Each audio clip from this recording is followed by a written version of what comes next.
Time for another stock review. This time we're looking at Super Microcomputer, SMCI. And here comes our favorite robot down the row of stacks. We'll be talking about the stacks and the AI and all the computers and all the rest of it. But at the end of the day, can this stock make us some money? Can we turn the money printer on? Can we roll it around? Can we start to shout at the screen and get all hot under the collar and go, what's going on? Or what about scratching our chin while we look over the numbers? Well, we can do all of those things right now. In this review, I'm going to share with you, and I'm making this live. Pretty good, right? You're impressed so far. You've got the intrinsic value. We're going to share with you the intrinsic value, the balance sheet, the profit, the loss, using all the most advanced software, and all my members can then get a copy of this for free. Oh, yes, I'm going to share with you the website. I'm going to share with you how it compares against the S&P 500. Look at the chart, present you a technical chart as well. Information, the ratings, the news, what's going on, yada, yada, yada. All of that is coming up for you in this review. So if you like this sort of stuff, well, I'm having a beer tonight, very first time. Yep, while I'm making a review, a beer. It's after hours. It was requested by everybody watching. Smash the like button and also become a subscriber. That would be absolutely fantastic. All right.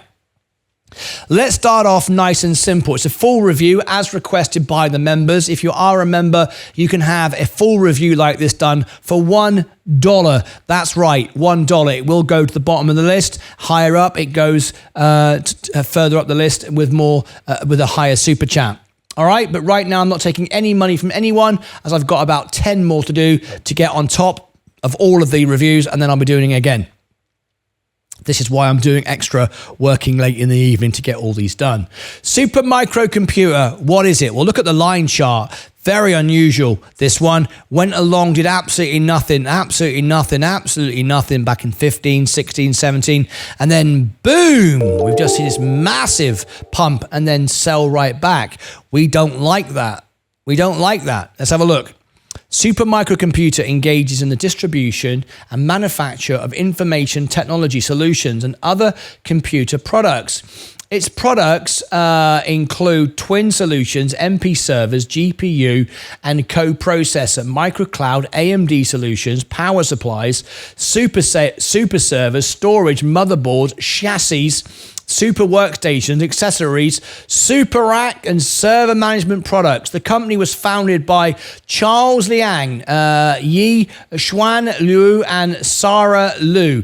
Now, if you, hang on a minute, and Chiu-Chu Liu Liang in September 1993, headquartered in San Jose, California. The listed name is Super Microcomputer, SMCI, founded in 1993, been around for a while, based in California, 5,126 employees, and Charles Liang is the CEO. Now then, if you would like to have Charles on the show, email Charles via Investor Relations. We have a Meet the CEO series. I have many friends of mine who are CEOs and hedge fund managers and those that work at Wall Street on X and Instagram, and I share with you those conversations online. If you email them, build a relationship with them, tell them you're an investor, and invite them to come on the show, and we'd love to have them on the show where we have an unscripted, as it is, discussion, and we all learn about the business. I'd love to have Charles live on the show. All right, now then, if you're buying this on margin, 50% requirement, which means it's sort of mid-risk. 25% is the S&P. That's the lowest risk. There's no such thing as no risk, but this is sort of mid-risk, okay? Average volume, 11.18 million. Today is 9.71. End of the day, so slightly below average today. Not a huge amount of volume, but enough to trade this stock. No dividend here. 52-week low, 226, and 52-week high, 1,200. So you can see a lot of movement in the stock recently. Okay, let's scroll down, and we'll see who's buying on the inside, who's selling on the inside. Morningstar, I don't take their reviews worth anything. They're paid to say what they want about the company. I do it for free. I just do it for a member. I don't do it for the company. So they're saying a strong buy or a hold, but not a sell. I don't know what that really means. We'll find out in a minute. The company is making money, and its earnings is consistently moving up. It just missed, though, Q4 of 24 just recently. It missed on earnings quite considerably as well. But nevertheless, it's still trending up over time. Its next earnings is October 29th. If any member wants me to do a full earnings, I will cover the earnings for you. For a $5 super chat, I will get up early or late in the evening, and I will cover the earnings. Up to 4 earnings a day I can do, because I have the extra channels. I can do 2 at the same time. That's a bit of excitement when that happens. Anyway, earnings seems to be trending up. That's okay. Who do we keep our company? This is important because it tells me who else owns the stock. So that way we know how volatile it is. Nvidia, ARM, AMD, SoundHound, risky one, Broadcom, and Taiwan Semiconductor. Pretty much all solid companies apart from SoundHound, which we like. However, it is a penny stock under a lot of pressure. So the stock is going to have some volatility from the point of view of these stocks do move and they have big swings, but not the sort of volatility that you get with things like Lucid, which are scam stocks, and particularly FFIE and Mullen. We don't want to see that. But we also don't have any balance of Coca-Cola, J&J. We don't have that showing up either. So it's in the middle. It's not at the bottom of the bucket with scam stocks, but it's not up there with the blue chips either, even though it technically is. It's not up there with Coca-Cola and J&J and a few rights. It's in there with some AI stocks, but, you know, SoundHound is very volatile, as is NVIDIA, of course, especially today. We've noticed that. But there you go. That's the company it keeps. Now then, let me show you some of that inside trading I was just showing you there a few moments ago. If we scroll down here and use this way of looking at it, we can see hedge funds. Who's been buying the stock recently? As you can see, back in Q3, it was being sold, but now it's pretty much a bit of buying, bit of selling, nothing too exciting to talk about. Really, and I bet from looking at that chart, that looks pretty much like uninformed sales and uninformed buying. Let's have a look. Hedge funds, just they opened a position. Soros Fund Management opened a position. When was that? Total shares, 24,000 shares. Yeah, small position really for them. $20,000, nothing really. Oh, sorry, 20 million, beg your pardon. 400,000, 176. So, yes, reasonable, of course. That's an open position. It doesn't give me the date for that. When was that? That would be in Q. That's recent, but I haven't got the number there showing me up anyway at the moment. But anyway, what about buy, no selling, a bit of selling, mainly buying? Okay. What about insiders? Let's look at insiders. That's what I'm more interested in. Insiders were trimming off back in December, but nothing since then. So nearly a year ago, we've had no real selling. It's more inclined now buying, which is kind of nice.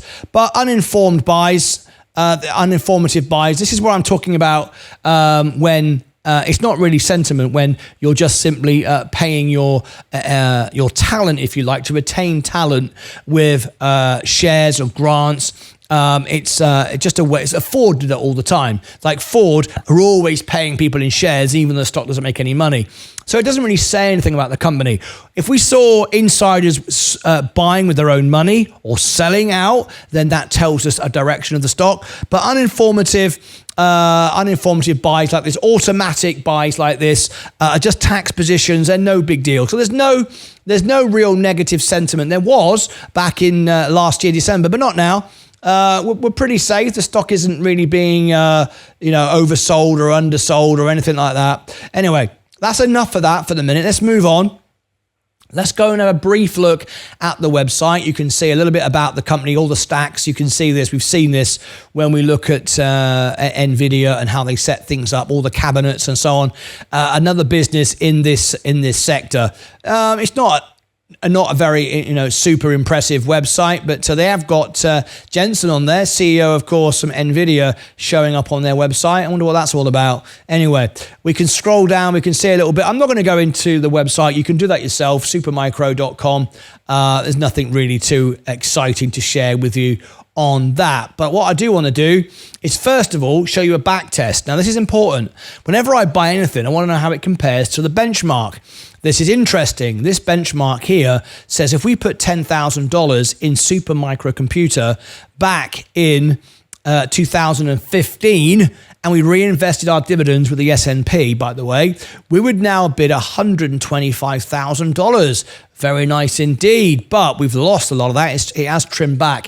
That's the chart in blue. The S&P is in green. You can see how it's dramatically overtaken. It was below the S&P. And what is interesting is we like to look for March 2020. So if we go around about here, this is when we had COVID, and it's the same sort of dip. It wasn't really affected by COVID any more than the S&P was. There was a downturn, but it kind of came straight back. It didn't really bother, and it kind of tracks the S&P. But what happened here in around about October of 22, then things started to really take off. So we can go back to the investor pages of their website and see what action caused, what happened here, and then we can see if it's likely to happen again or what caused the sell-off from March 31st, and it's been coming down ever since. All right, so anyway, you can see it compares very well to the S&P, a lot more volatility, but for a while it kind of tracked the S&P nicely and then overtook it, and now it's trimming back. Okay. Now then, if you want the technical chart for this, the buy zone, sell zone, support levels, every Sunday, if you are a member of our channel, you can join Sensei on 3 p.m. Central, and he will do you a chart, a technical chart for free of charge, providing you with all the buy zone, sell zone, support levels for your trading. If you are looking to trade the stock rather than to be an owner, I like to be an owner, own businesses for 10 years at least, and then I'm an owner, not a trader. If you want those buy zone, sell zone, support levels, Sensei will provide you a chart specifically for you, done for you. Join every Sunday, 3 p.m. Central, and that video is on the homepage of our channel. You can go and find that by looking at any time. It's there right now, so go and have a look. I'll leave the links below in the chat. Let's take a look at it on Seeking Alpha. Now, I am an analyst for Seeking Alpha. Doesn't mean a great deal. It means I have an opinion, and it means I go online and I share my opinions. That's all. Seeking Alpha analysts don't have to be financial advisors or any qualifications. I mean, meet Kevin's is a financial advisor, and he talks nonsense all the time. So it doesn't mean a jot whether you are or whether you're not. So take this with a pinch of salt. What is interesting is it is a buy. That's nice to see. But Wall Street is what I'm interested in. They're saying it's a buy. And the AI software, which is a bit more intelligent than the average analyst, is also saying hold to buy. We are seeing things improve here. If you like Seeking Alpha, I'll give you the link for it now in the chat. You can see it there or below. With my referral, you get $25 off and you get a free trial. You don't get that without a referral. You pay the full whack and you don't get a free trial. So you might as well use my free trial and get $25 if you want to get all the software that I use to do this. All right. Things are improving, valuations improving, B+, growth is A+, profitability has dropped slightly to D, momentum is dropped to C, revisions is C+, but valuations B+. We're still good, and growth is still very, very good, okay? So, we're still okay. What about the latest news? Latest news literally out today. So this is brand new as of the making of this video. Supermicro CEO addresses financial delay, short seller statements in new letter. Let's have a quick look, and then we'll look at the short position in a moment. Supermicro Computer Chief Executive Charles Liang wrote a letter to the company's customers and partners and said that neither the recent delay to its annual report nor the recent disclosure by Hindenburg Research that is short, the company's stock will impact the pair. Neither of these events affects our products and our ability and capacity to deliver the innovative IT solutions that you rely on every day. Liang wrote in the letter, which was also filed with the Securities and Executives Commission, our production capabilities are unaffected and continue operating at a pace to meet customer demand.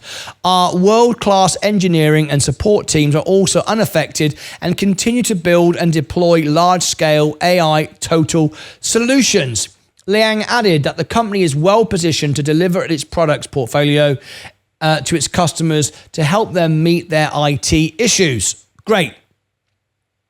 Supermicro says it does not expect any material changes to fiscal 2024. Let's look at this. and then we'll come on to the numbers in a moment, the bit you've all been waiting for. Supermicro Computer said late on Friday that it does not expect any material changes to its fiscal 2024 after it delayed its annual report earlier this week. As I say, it's in October, and we will report that earnings as well. Sorry, that's the annual report. The earnings is separate.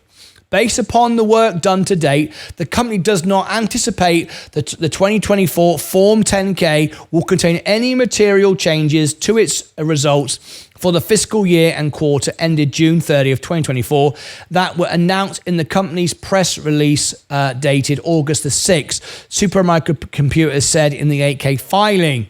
So, all business as usual.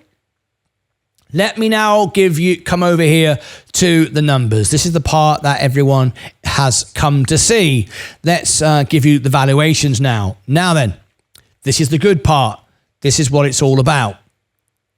So tap the like button so far if you like this, and consider subscribing as well. That would be very, very nice. All right, so let me do this now and look at the intrinsic valuation and the full balance sheet, whether this is a good business to buy or not. So let's have a look. Here we go.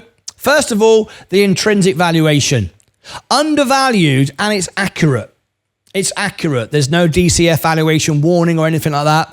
$620. Undervalued by 28%. Base case. Best case, undervalued by 50%. Worst case, undervalued by 8%. So however you look at this, the stock potentially is undervalued. Looks good so far. Okay, if you want to know what an intrinsic valuation is, go onto my website, go onto this software, and it will explain what the valuation is, and you can get more details about that.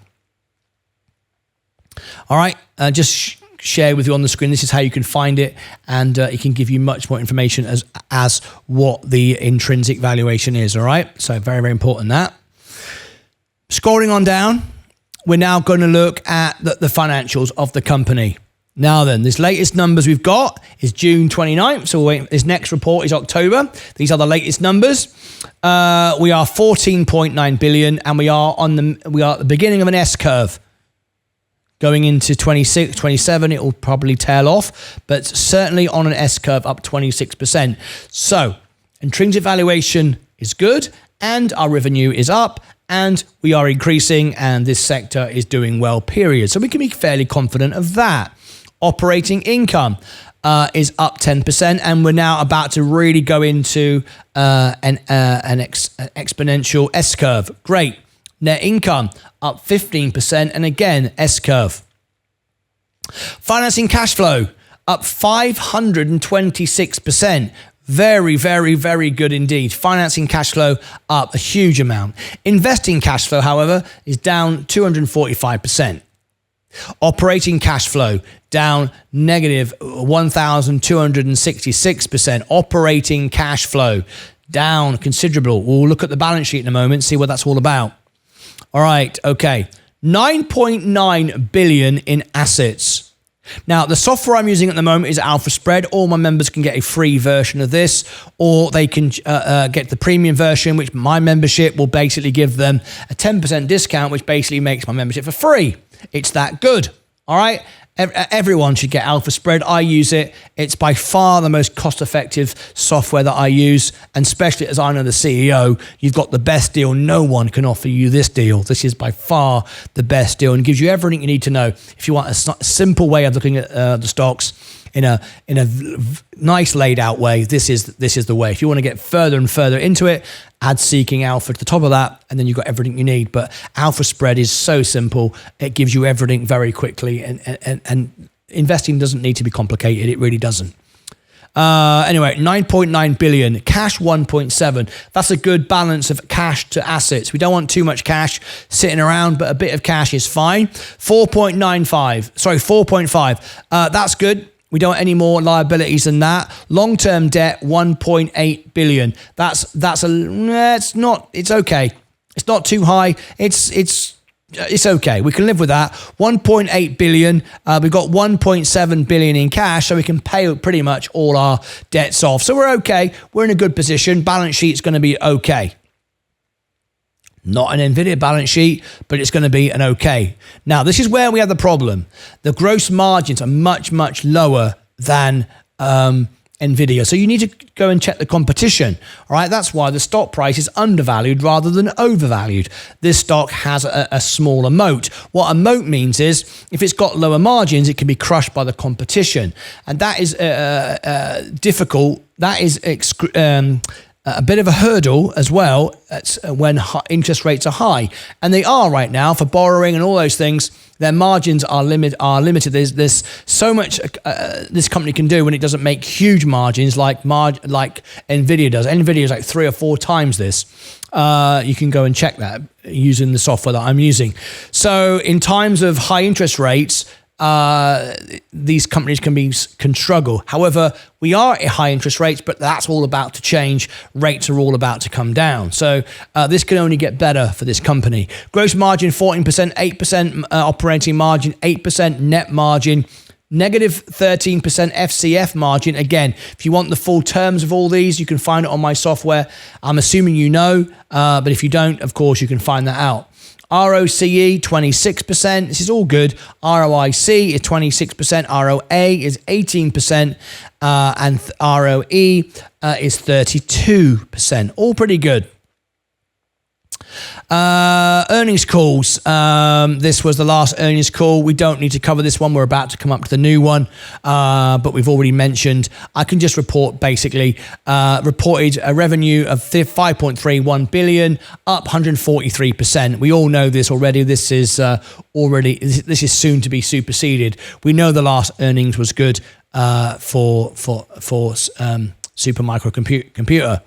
Now profitability, like I said, it's not as good as NVIDIA, nowhere near, but still very good. 69% profitability is a very good score. It's just not bright green, fantastic, but it's on the edge of turning green. It's right on the edge of turning green. 69% is still giving us positive ticks with all these metrics. Still very good. 69% is very good. Some businesses just do not have a higher margins than others, and they never do. They never will. Profitability, solvency score, 86%. The business is not going bust. It's got a great balance sheet. It's not perfect, but it's as close to perfect as you're going to get, to be perfectly honest. Downside, worst case scenario, 26%. Like I said, it's slightly, I like to spend up to 25% over valuation. This one is undervaluation, so it's not likely, in my opinion, to go down 26%. From here, I don't see that, but if it did, worst case scenario, I've got no problem with that because these sort of stocks do move a lot. So if I was buying this stock and I had $1,000, I might say, right, I've got $1,000, I'm going to put $800 in and I'm going to keep $200 out in case it drops. If it doesn't drop, fine, I've got money for something else. If it does, I can lower my average just to compensate for that potential downside. But really, that isn't a huge downside considering its growth potential. And that's a worst case scenario, and we're not in, particularly when you compare it to 102 upside on average, which is where we are. Best case scenario, which is probably more likely where we're going, 255%. So we've got a very, very good forecast here, really. Okay, with the valuation taken into consideration, we are fine. Short interest. Now, we mentioned this earlier. Short interest, you heard the CEO say it doesn't affect them. It won't affect them. 9.5% is no big deal. 9.5% is not excessive. 20% and above is excessive. GameStop at 100% when it had that massive short squeeze. We don't have to have a high short interest for a short squeeze. What we do need is good sentiment with some short interest, and that will squeeze those out. But to get an explosive short squeeze where we really see a stock take off, we need at least 20%. We need a lot more good news, and we need a lot more volume. We don't have that, and the short interest is just bringing the stock down, allowing a discount to be achieved. So I've got no issue with the short interest. It's not enough to affect the stock it's not going to give me a short squeeze, so don't bank on that. But it is bringing the stock down to allow me to get a discount, and I think it's an opportunity to buy on the way down rather than be concerned about that short interest. I don't really care about that. That doesn't bother me in the slightest. Here's the competition I talked about. If you want to go through all these stocks, you can by looking at all of these using my software. We talked about ownership already. We don't need to cover that anymore. 4 days ago, Supermicro Computers is a very risky buy, but it will bounce back. Who was speaking here? Let me see who this was. 2 days ago, says fund manager.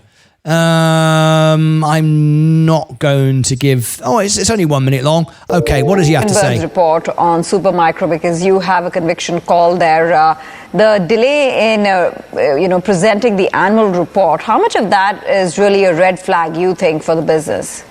Oh, it is a red flag. I mean, Hindenburg interviewed ex-Supermicro employees, had a lot of innuendos. They did have to pay a securities fine many years ago.